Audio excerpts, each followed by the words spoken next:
Good morning class. आगे चलते बेटा, मैंने आप लोगों को पढ़ा दिया था मौली ये आपका वेस्पर थ्योरी हम लोग पढ़ चुके थे। अब हम पढ़ने जा रहे हैं वैलेंस बॉन्ड थ्योरी के बारे में। देखते हैं वैलेंस बॉन्ड थ्योरी है क्या। देखो यहाँ पे मैंने कुछ लिखा है आप लोगों के लिए। जैसे देखो यहाँ पे वैलेंस बॉन्ड थ्योरी की जरूरत हमको पड़ी क्यों।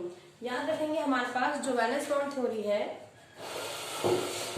एक्चुअली हमने अभी तक जितना भी पीछे स्ट्रक्चर उसमें सारा का सारा हमारे पास दिया गया था स्ट्रक्चर के बारे में, ठीक है।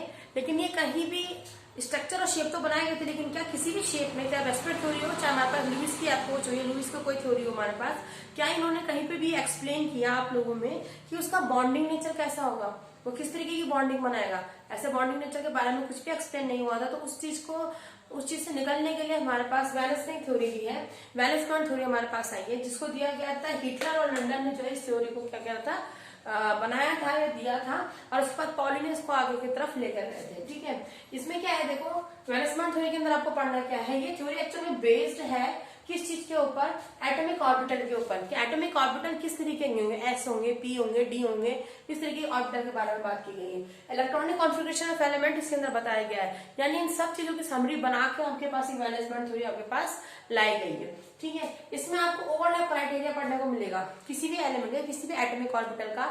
वो आपस में जब बॉन्डिंग करते हैं तो कितना बॉन्डिंग कर रहे हैं, वो बॉन्डिंग स्ट्रांग होगी, वीक होगी, ये आपको ओवरलैप क्राइटेरिया से समझ में आएगा। उसके बाद हमारे पास है हाइब्रिडाइजेशन। हाइब्रिडाइजेशन आपके पास क्या है, ये हाइब्रिडाइजेशन आगे हम पढ़ेंगे टॉपिक में।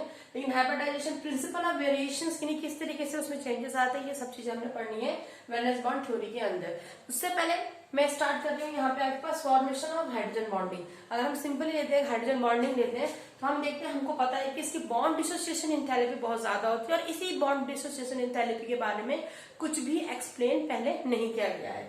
यानी जितने भी हमने वेस्पर थ्योरी पढ़ी हो या हमने लुईस का कोई भी थ्योरी पढ़ी हो, तो उसमें ऐसा कुछ भी मतलब बॉन्ड डिसोसिएशन एंथैल्पी के बारे में कुछ भी एक्सप्लेन नहीं किया गया है। यहाँ पे हमारे पास फॉर्मेशन ऑफ हाइड्रोजन बॉन्डिंग अगर मैं आपको बना के दिखाऊं तो देखो ये दो हाइड्रोजन के एटम है हमारे पास, ठीक है। क्योंकि आप जानते हो एटम में और में नॉट बी एग्जिस्ट फ्रीली, तो यहाँ पे इस केस में वो फ्रीली एग्जिस्ट नहीं करते। तो यहाँ पे एक एटम, देखो यहाँ पे मैंने न्यूक्लियस दिखा रखा है, ये इलेक्ट्रॉन दिखा रखा है। और आपको पता है अगर इलेक्ट्रॉन होगा तो उसमें रिपल्सिव फोर्स होगा, ठीक है। अगर आपका न्यूक्लियस होगा तो उसमें भी क्या होगा, रिपल्सिव फोर्स होगा। लेकिन अगर हम सेम एलिमेंट की बात करते हैं तो इनके बीच में अट्रैक्टिव फोर्स है, इनके बीच में अट्रैक्टिव फोर्स है। और अगर दूसरे के साथ हम कंपेयर करूँ, मैं इसके साथ कंपेयर करूँ तो अट्रैक्टिव फोर्स, इसके साथ कंपेयर करूँ तो अट्रैक्टिव फोर्स, कुल मिला के अट्रैक्टिव फोर्स हमारा क्या होगा, डोमिनेंट होगा, ठीक है। ज्यादा आपको क्या दिखाई देगा इसमें, आपका अट्रैक्टिव फोर्स आपको नजर आएगा। लेकिन वो अट्रैक्टिव फोर्स बॉन्डिंग तो बनाता है, लेकिन उस बॉन्डिंग को बनाने के लिए एक चीज की बहुत जरूरत होती है, वो होती है बॉन्ड एंथैल्पी की।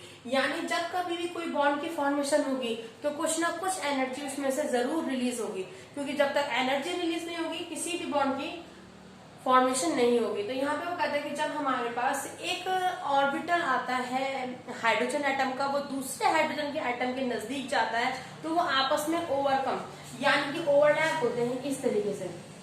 और जितनी ज्यादा मात्रा में वो ओवरलैप करेंगे, समझ जाओ कि बॉन्ड उतनी ज्यादा क्या होगी, उसकी स्ट्रॉन्ग बनेगी, ठीक है। तो यहाँ पे वो कहते हैं कि बॉन्ड एंथैल्पी का मतलब होता है एनर्जी का निकलना, एनर्जी का रिलीज होना जब आपकी क्या होती है, किसी बॉन्ड की फॉर्मेशन होती है, ठीक है। फॉर स्टेबलाइजिंग द एटम को स्टेबल करने के लिए या मॉलिक्यूल को स्टेबल करने के लिए क्या होता है, बॉन्ड एंथैल्पी की जरूरत पड़ती है। आगे के कंसेप्ट में हम लेंगे, यहाँ पे नेक्स्ट कंसेप्ट में हमारे पास है ऑर्बिटल ओवरलैप कंसेप्ट, किसको कहा जाता है, ठीक है बेटा।